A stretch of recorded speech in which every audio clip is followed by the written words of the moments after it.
మనము ఈరోజు 8th class text బుక్లోని Andhra వైభవము పాఠము మొదటి లెసన్ ఈరోజు చూద్దాం. ఫస్ట్ పేజీలో మనకి ఈ 8th క్లాస్ టెక్స్ట్ బుక్ మనం ఏపీ డిఎస్సికి సంబంధించి TGT, PGT, school assistant Telugu, language Pandit రాసే వాళ్ళకి ఇది బాగా ఉపయోగపడుతుంది. మనం న్యూ టెక్స్ట్ బుక్ నుంచి ఇప్పుడు ఫస్ట్ లెసన్ ఆంధ్ర వైభవం చూస్తున్నాము, నేర్చుకుందాము.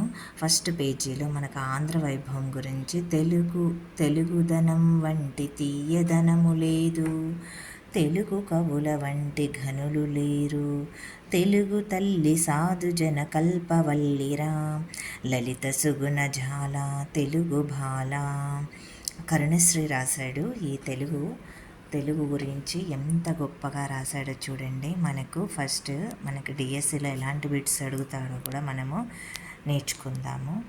ఇప్పుడు డిఎస్సిలో ఎక్కువగా ఉద్దేశము, కవి పరిచయం గురించి దీంట్లో నుంచి మనకు అన్ని టెక్స్ట్ బుక్ 4th క్లాస్ నుంచి మనకు ఇంటర్మీడియట్ వరకు స్కూల్ అసిస్టెంట్కి ఇవ్వడం జరుగుతుంది. పీజీటీకి కూడా ఇది ఉపయోగపడుతుంది. అందుకనే మనము ఫస్ట్ ఇది ఏ పాఠానికి చెందింది, ఇది ఏ ప్రక్రియకి చెందింది, దీని ఉద్దేశం ఏంటి, రచయితల గురించి మినిమం మనకు అన్ని టెక్స్ట్ బుక్లో కలిపి మొత్తము 3-4 బిట్ల దాకా అయితే మనకు రావచ్చు. టెట్కి కూడా ఉపయోగపడుతుంది.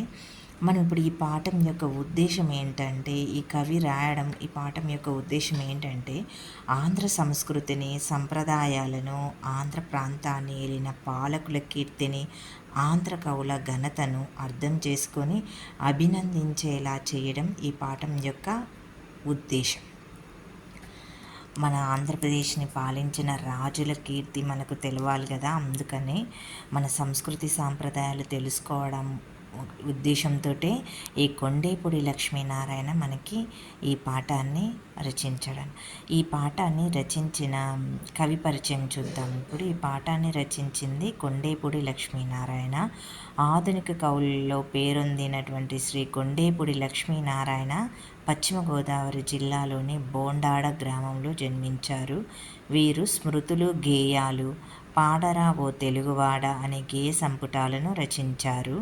ప్రస్తుత పాఠ్యభాగము పాడరా ఓ తెలుగువాడ అనే గేయ సంపుటి నుండి స్వీకరించబడింది.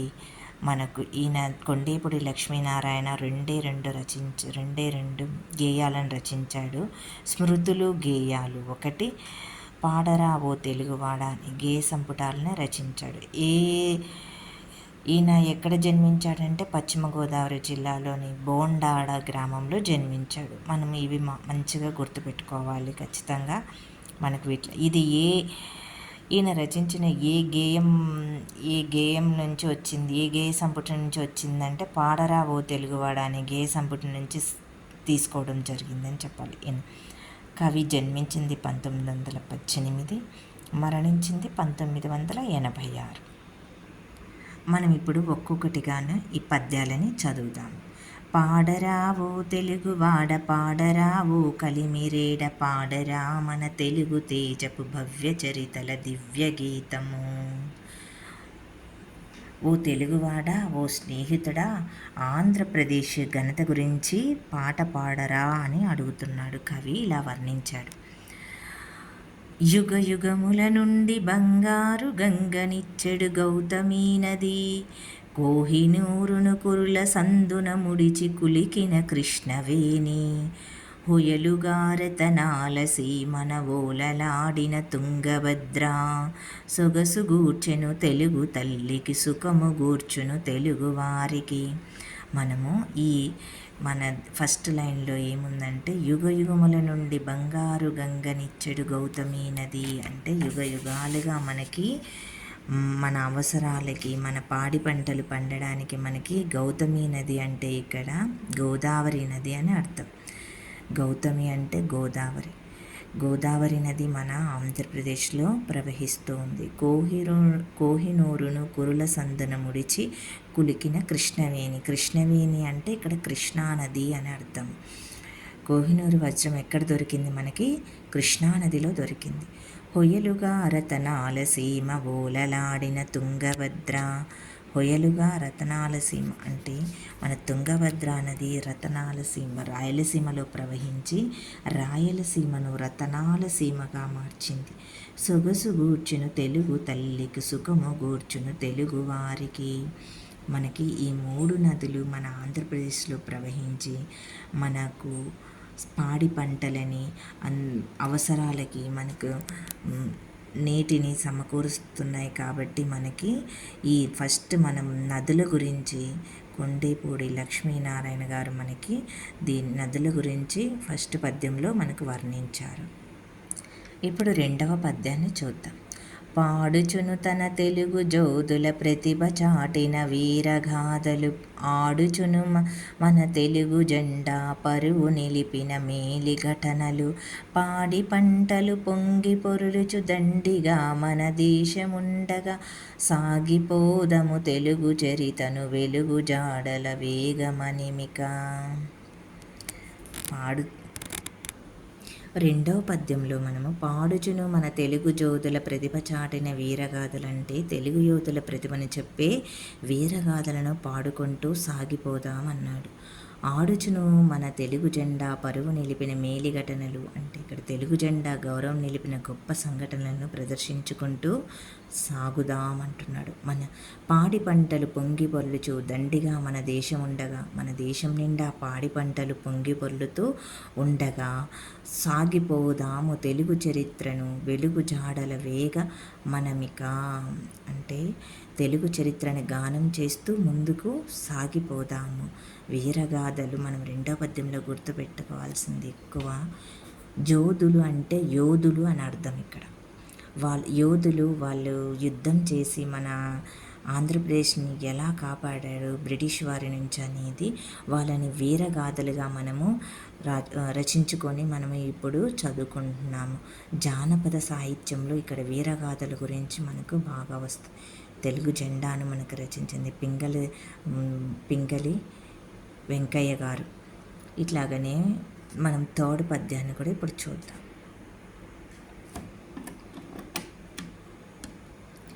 కథన రంగమునందు మెరసిన కాకతీయుల ఖడ్గతేజము, వదరు శత్రువునిదిరిపోరిన వనిత రుద్రమా, యుద్ధ పటిమాం కొదమ సింగము పగిది నురిగిన బాలచంద్రుని బాహుదర్పము, పొంగజేయద మేని రక్తము ఉప్పొంగజేయద నీదు హృదయము.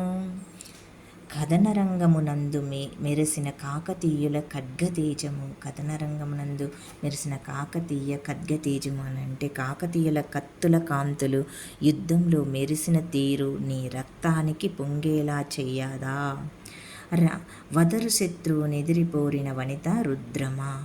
యుద్ధపటిమ రుద్రమదేవి మన కాకతీయ వంశాన్ని పరిపాలించింది. రుద్రమదేవి యుద్ధ నైపుణ్యంతో ఆమె శత్రువులను ఎలాగా వాళ్ళ పొగరు ఎలా అణిచిందో ఆ దృశ్యాన్ని మనం గుర్తు తెచ్చుకుంటే మన రక్తం ఉప్పొంగదా అని అంటున్నాడు.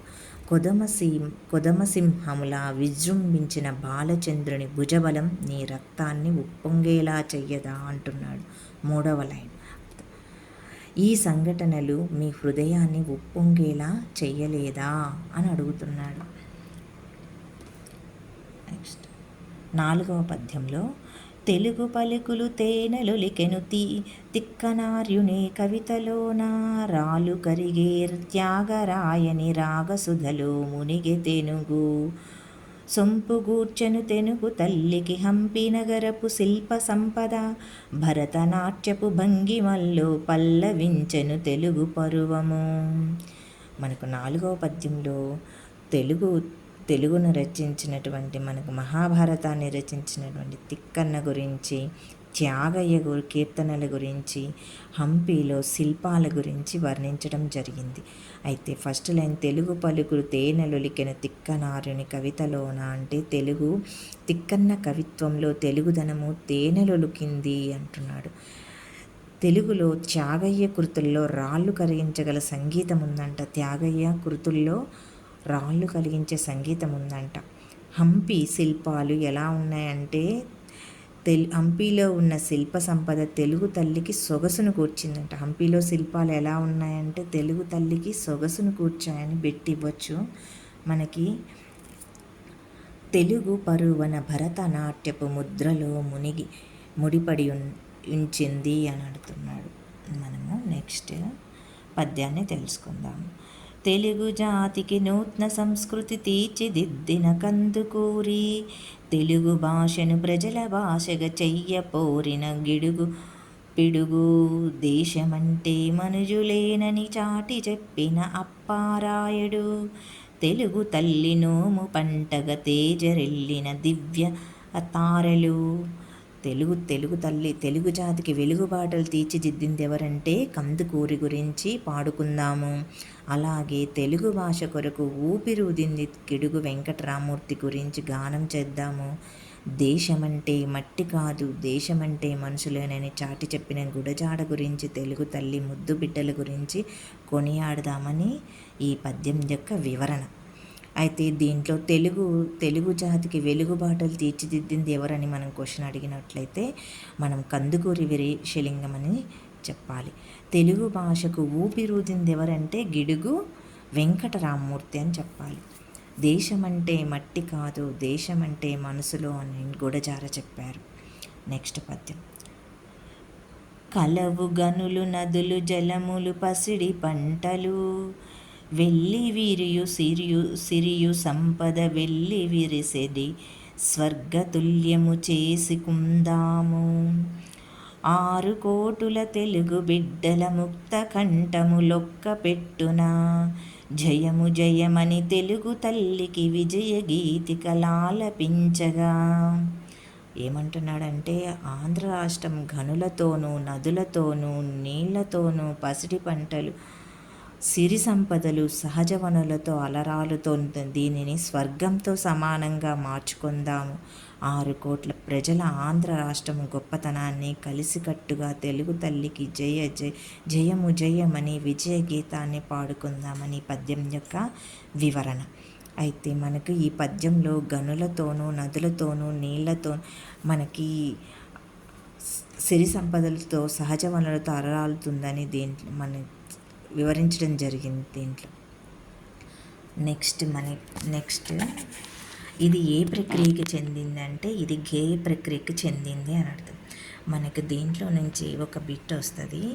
మనకి దీంట్లో ఎలా అడుగుతాడంటే టెట్లో కానీ డిఎస్సిలో కానీ మనకి ఈ ప్రక్రియల గురించి అన్ని టెక్స్ట్ బుక్లు కలిపి మినిమం 2 బిట్స్ అయినా మినిమం వస్తాయి మనకి. వీటిని బాగా మనం కన్ఫ్యూజ్ లేకుండా చదువుకోవాలి. గేయం అంటే గానం ప్రధానం కాబట్టి గేయానికి ఏ భాషా సాహిత్యంలోనైనా గొప్ప స్థానం ఉంటుంది.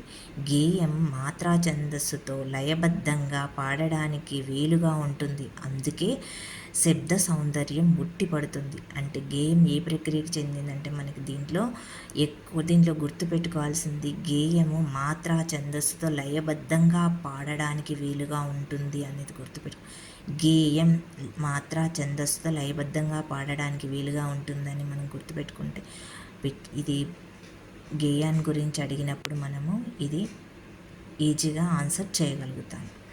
నెక్స్ట్ ఈ పద్యం యొక్క భావాన్ని ఒకసారి చూడండి మీరు. నేను నేను చదువుకుంటూ పోతుంటాను, మీరు ఒకసారి చూసుకోండి, మీరు కూడా ఒకసారి చదవండి దీన్ని. ఓ తెలుగువాడ, ఓ స్నేహితుడా, ఆంధ్రప్రదేశ్ ఘనత గురించి పాడరా అన్నాడు. గౌతమి గోదావరి నది తరతరాల నుండి పవిత్ర జలాలతో ప్రవహిస్తుంది. కృష్ణానది అందంగా కోహినూరు వజ్రాన్ని తన కురులలో నిలుపుకుంది. తుంగభద్రా నది తన ప్రవాహ శోభతో రాయలసీమను రతనాల సీమగా మార్చింది. ఇవన్నీ తెలుగు తల్లికి అందాన్ని తెచ్చాయి, తెలుగు వారికి సుఖాన్నిచ్చాయి. తెలుగు యోధుల ప్రతిభను చెప్పే వీరగాథలను పాడుకుంటూ సాగిపోదాం. తెలుగు జెండా గౌరవము నిలిపిన గొప్ప సంఘటనలను ప్రదర్శించుకుంటూ కొనసాగుదాము. మన దేశం నిండా పాడి పంటలు పొంగి పొర్లుతూ ఉండగా తెలుగు చరిత్రను గానం చేస్తూ ముందుకు సాగిపోదామన్నాడు. 3వ పద్యంలో కాకతీయుల కత్తుల కాంతులు యుద్ధంలో మెరిసిన తీరు నీ రక్తాన్ని పొంగేలా చెయ్యదా, రాణి రుద్రమదేవి యుద్ధ నైపుణ్యము ఆమె తన శత్రువుల పొగరు అణచడం వంటివి రక్తాన్ని పొంగేలా చెయ్యవా? కొదమసింహంలా విజృంభించిన బాలచంద్రుని భుజబలం నీ రక్తాన్ని ఉప్పొంగేలా చెయ్యదా? ఈ సంఘటనలు నీ హృదయాన్ని ఉప్పొంగేలా చెయ్యలేదా అని చెప్తున్నాడు. 4వ పద్యంలోని తిక్కన్న గురించి చెప్పాడు. తిక్కన్న కవిత్వంలో తెలుగుదనము తేనెలొలికింది. తెలుగులో త్యాగయ్య కృతులలో రాళ్ళు కరిగించగల సంగీతం ఉంది. హంపీలో ఉన్న శిల్ప సంపద తెలుగు తల్లికి సొగసును గూర్చింది. తెలుగు పరువం భరతనాట్యపు ముద్రలో ముడిపడించింది ఇనుమడించింది. సారీ అండి, ఇక్కడ కొంచెం మిస్టేక్ అయింది. తెలుగు జాతికి వెలుగుబాటలు తీర్చిదిద్దిన కందుకూరి గురించి పాడుకుందాం. ప్రజల భాష కొరకు ఊపిరులూదిన గిడుగు వెంకట్రామూర్తి గురించి గానం చేద్దాం. దేశమంటే మట్టి కాదు, దేశమంటే మనుషులేనని చాటి చెప్దాం. గుడజాడ వంటి తెలుగు తల్లి ముద్దు బిడ్డల గురించి కొనియాడదామని అన్నాడు. 6వ పద్యంలోనే ఆంధ్ర రాష్ట్రము గనులతో, నదులతో, నీళ్లతో, పాడి పంటలు, సిరి సంపదలు, సహజ వనరులతోనూ రారుతుంది. దీనిని స్వర్గంతో సమానంగా మార్చుకుందాం. 6 కోట్ల ప్రజల ఆంధ్ర రాష్ట్ర గొప్పతనాన్ని కలిసికట్టుగా తెలుగు తల్లికి జయము జయమని విజయ గీతాన్ని పాడుకుందామని. ఇప్పుడు మనము తెలుగు ఆంధ్ర వైభవంలో ఉన్నటువంటి ఫస్ట్ లెసన్లో పద్యాలని మనము భావాన్ని తెలుసుకుందాము. నెక్స్ట్ వీడియోలో మనము గ్రామర్ గురించి ఏమేమి ఉన్నాయి అన్నీ మనం నేర్చుకుందాము. వీడియో లెంత్ ఎక్కువ అవుతుందని నేను ఇక్కడితో ఈ వీడియోను ఎండ్ చేస్తున్నాను. ఒకవేళ మీకు నా వీడియో నచ్చినట్లయితే లైక్, షేర్, సబ్స్క్రైబ్ చేసుకోండి. ఎవరికైనా అవసరం ఉన్న వాళ్ళకి దీన్ని షేర్ చేయండి. థ్యాంక్ యూ అండి. మీకు ఎలాంటి వీడియోస్ కావాలో నాకు కామెంట్ సెక్షన్లో కామెంట్ చేయండి. నచ్చితే లైక్ చేయండి. Thank you.